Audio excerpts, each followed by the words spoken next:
Good morning. Good morning, everyone, and it's good to see you all here today.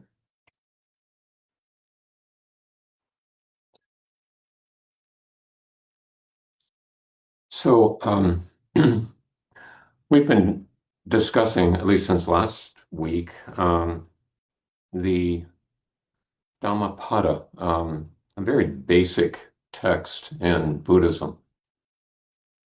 It's thought to be one of the earliest recorded in writing teachings of the Buddha, and we have the text in the Pali language, in other languages as well. Actually, it wasn't until the end of the 19th century that it was available to the English-speaking world. But since that time, it's been translated scores of times. I'm using primarily the translation of Gil Fronsdal here in this discussion, but I'm referring to some other translations as well. The text is divided into chapters, and each chapter has a title. And the title of the chapter I'm going to be discussing today is in Pali called Appamada. Appamada. And Appamada is the opposite of pamada. And pamada in Pali means roughly negligence. So Appamada can be translated as diligence or heedfulness or carefulness or attentiveness or wholeheartedness. And all these various translations have been used at one time or another. Earnestness is another word. So in just thinking about the title, one wonders, well, diligence or earnestness about what and how? How do we be diligent? And what are we directing our attention if we're translating it as attentiveness? So I'll just read some selections from the chapter, and then we'll just go through a couple of them. Again, we discussed last time that these can seem like, just sort of aphorisms that you might find on the side of a cereal box or something, but people with much greater knowledge than I have referred back to this text again and again and again during their lives and find deeper and deeper meaning in it. So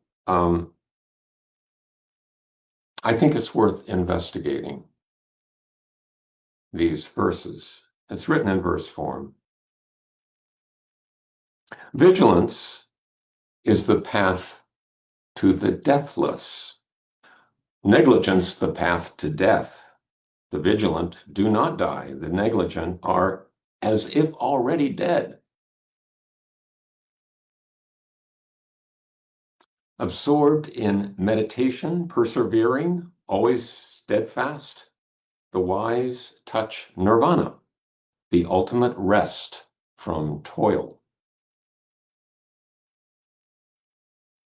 Glory grows for a person who is energetic and mindful, pure and considerate in action, restrained and vigilant, and who lives the Dharma. Through effort, vigilance, restraint, and self-control, the wise person can become an island no flood will overwhelm. Unwise, foolish people give themselves over to negligence. The wise protect vigilance as the greatest treasure. Don't give yourself to negligence. Don't devote yourself to sensual pleasure. Vigilant and absorbed in meditation, one attains abundant happiness.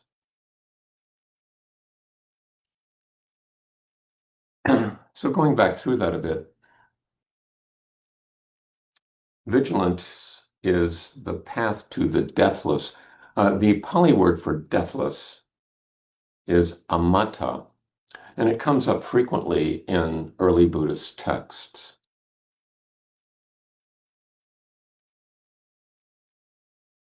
And then the next line, negligence is the path to death. So what is really what is the Buddha saying here? Clearly, the Buddha did not believe that one could be immortal.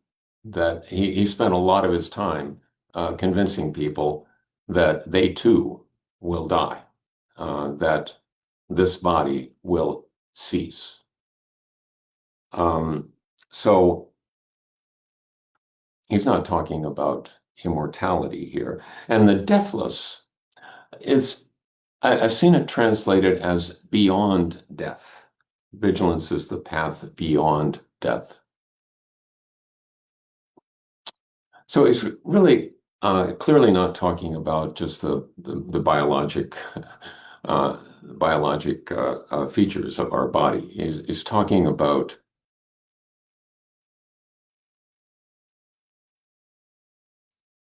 the cycle of craving, grasping, disappointment, and distress.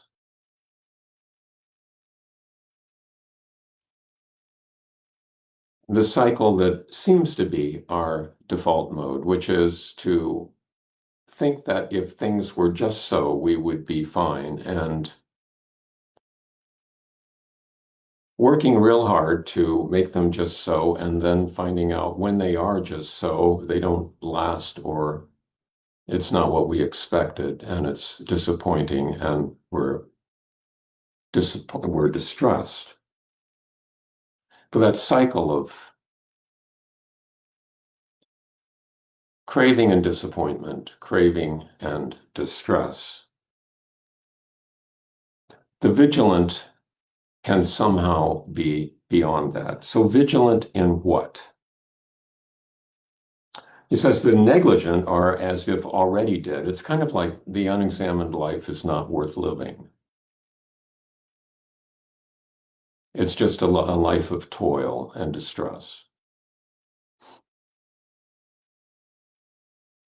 Going on in the second verse that I read, absorbed in meditation, persevering, always steadfast. So clearly, at least one thing that the Buddha is talking about in terms of diligence or vigilance is meditation, self-reflection in some manner. And there are many different forms of meditation, but they all involve some kind of stilling, stopping action, and some sort of internal reflection, be it verbal or not.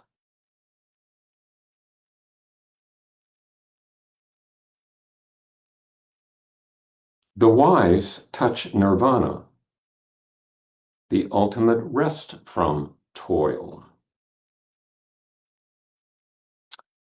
I think it's perhaps important to, because especially in, in our culture, people tend to, well, many people are sort of type A. I mean, trying to just, if this doesn't work, I'll just try harder. So, and in meditation, that sometimes just doesn't work. I think this is addressed nicely by the writer David Brazier, who's talking about actually a writing by a Japanese teacher, Eihei Dogen, but he refers to the same, I think, topic. And I'll just read a short section. Some people seem to think that the aim of spiritual practice is more and more consciousness, as though one is going to be on an alert all the time. This is a mistake. It would be exhausting. It is not the condition of an enlightened being. It is the state of a person who is a nervous wreck. We are nervous wrecks because we are trying to sustain an illusion, the ego ideal. We are self-conscious because the self that we are conscious of is not real, and so is highly liable to let us down. This fear of being let down by our favorite illusion manifests as conceit, manipulation of others, the half-truths of social intercourse, stress, and all the hypocrisy of ordinary life. When we know the self for what it truly is, we do not need to keep it in our consciousness all the time. We are no longer on guard. We can trust natural unfoldment. Thus, the myriad occasions of daily life are all trustworthy.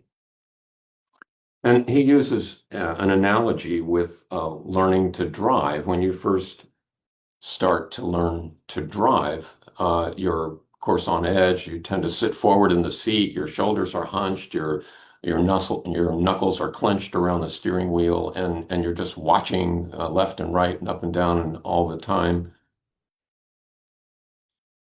and paying attention to the how your foot is pressed on the accelerator and in the old days where the clutch is, etc. But the as you learn to drive, then more and more it can be a relaxed activity.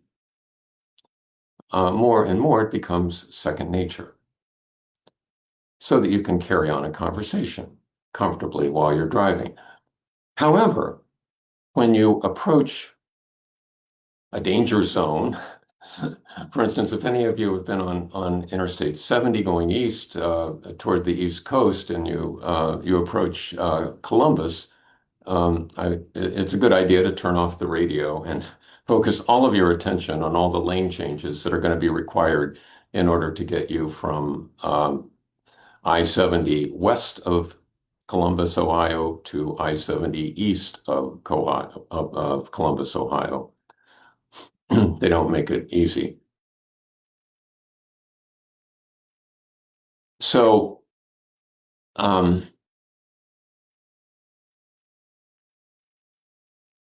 this diligence that we're talking about is not just sort of a state of hyper alertness, but it's a state of ongoing awareness, ongoing intention, as we'll get to in these subsequent passages. Glory grows for a person who is energetic and mindful, pure and considerate in action, restrained and vigilant, and who lives the Dharma. So in this verse, the Buddha is bringing in the ethical element. First, he was talking about meditation as a practice to devote one's diligence to. And here he's talking about action, consideration in action. So intentional action, speech, action. Restrained and vigilant. Many of the sort of ethical maxims in Buddhism are stated in terms of the negative, like restrain from killing, restrain from stealing, restrain from sexual misconduct, restrain from intoxicants.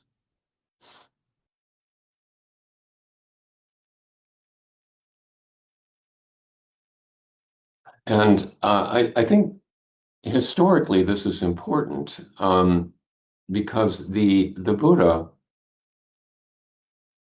in the Buddha's time, much of religious practice as promulgated by the Brahmins, by Brahmanism, had to do with ritual, It was a worldview that included a caste system,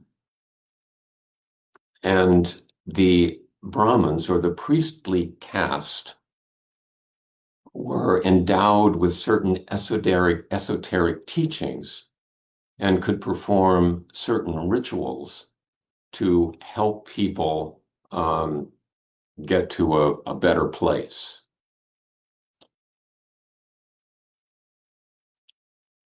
The Buddha really displaced that ritual and esotericism with morality, with ethics, with what we do and what we say,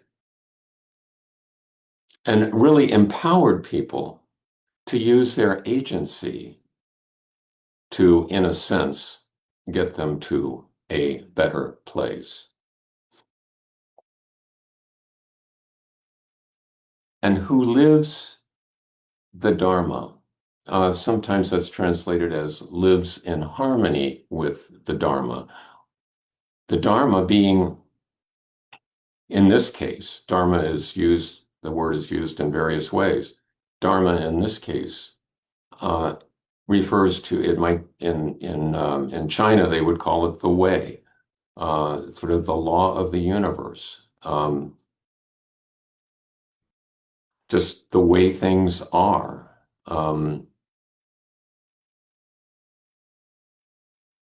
The view of the Buddhist view of the universe is that it's constantly changing, that it's constantly evolving, it's in process.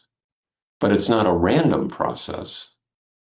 It's a process that adheres to certain laws. For instance, the law of cause and effect. And one who behaves in a manner that is in harmony with this unfolding of the universe is said to be exercising appropriate ethical behavior.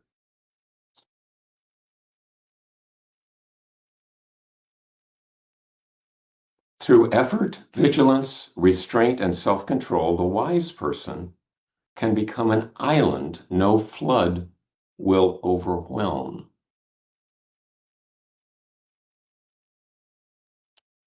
The idea of flood here refers to another teaching in Buddhism, the effluence, the things that can interfere with our spiritual well-being.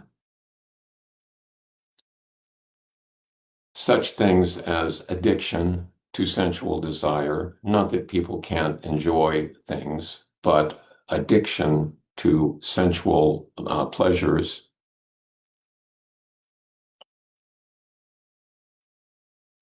wanting things to be just so, because that leads to, as the cycle of disappointment and distress,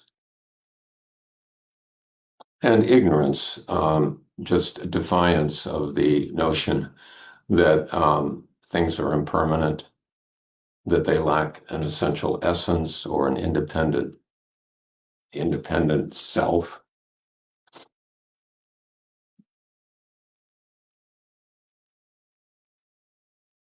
And the promise here for the wise person is that they will have resilience, basically, can become an island no flood will overwhelm.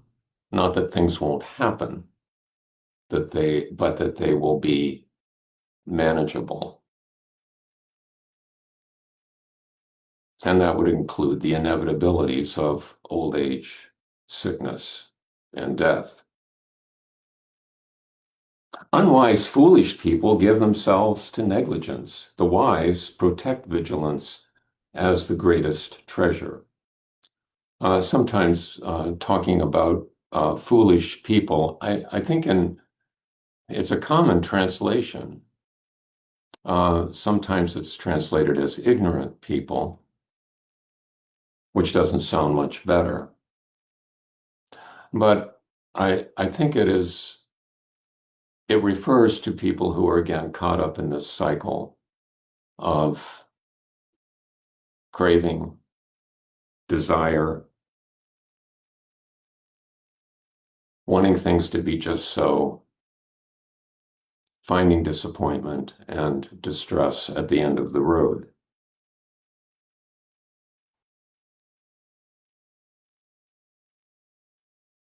Don't give yourself to negligence. Don't devote yourself to sensual pleasure.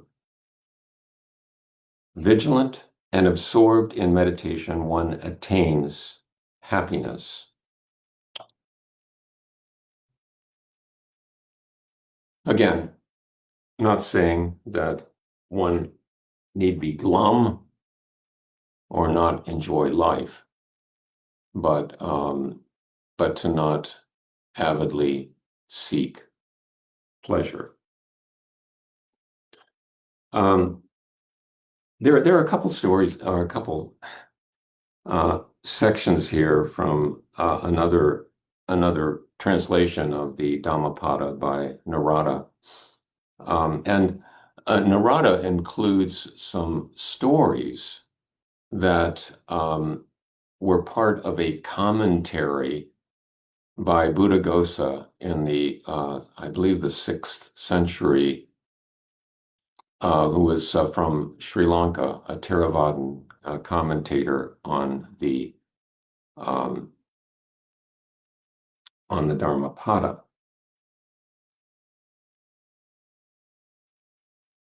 One note he mentions here is from this commentary: metaphysically, nibbana, or nirvana in Sanskrit, is the extinction of suffering. Psychologically, it is the elimination of egoism. Ethically, it is the eradication of lust, hatred, and ignorance.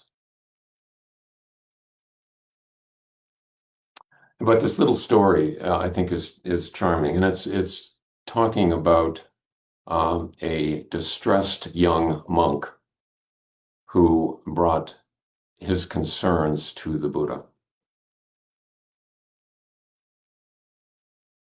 And the name of this monk is Kula Pantaka.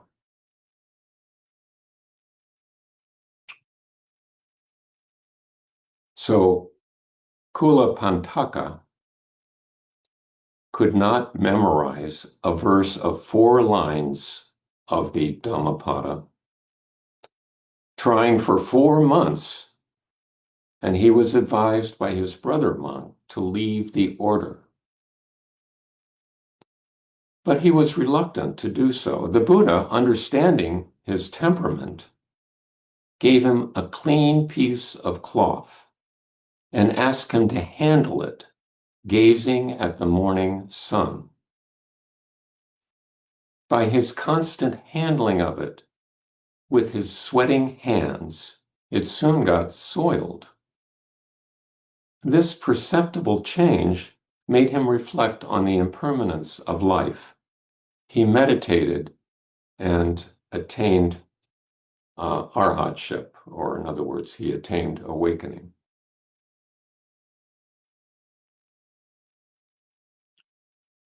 So I think that little story helps us be a little bit more creative in our interpretation of these teachings. That if one thing doesn't seem to work, then try another thing. In this case, the Buddha realized, had a very early understanding of neurodiversity, and realized that for whatever reason, this monk was just unable to memorize things. It just didn't happen. I have difficulty memorizing things, so I can relate to this. But in this case, and since this was most of these monks that the Buddha was dealing with were illiterate, he had to come up with another approach to help this monk understand his fundamental principles, his fundamental teachings.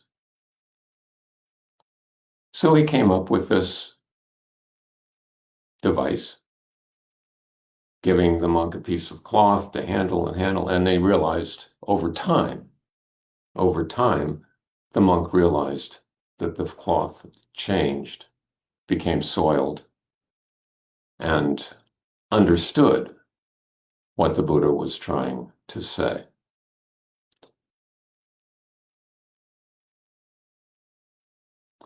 So I think this applies both to meditation and to ethics. If if if one particular way that you're treating your meditation practice just over an extended period of time doesn't seem to work, then move to another device, move to another way of working with your meditation practice. And likewise, in ethical situations, if things just don't seem to be working, then it's time to rethink, try something else.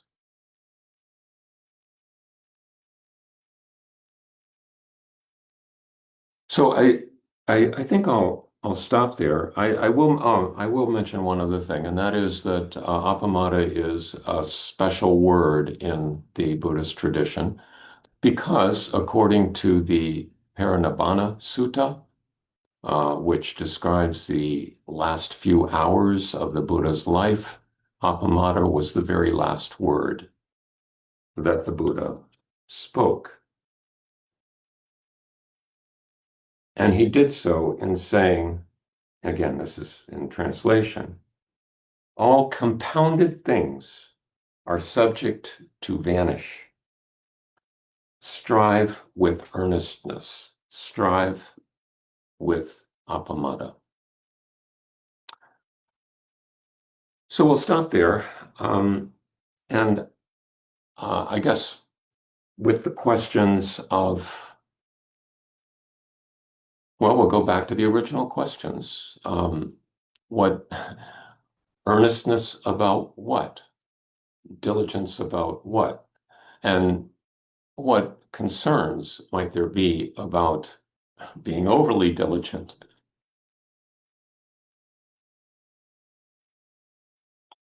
And also, how can we apply these teachings practically in our daily life, which is what the Buddha was concerned about? Thank you very much for listening, and we'll go into breakout rooms and we'll be back in just a few moments. Thank you.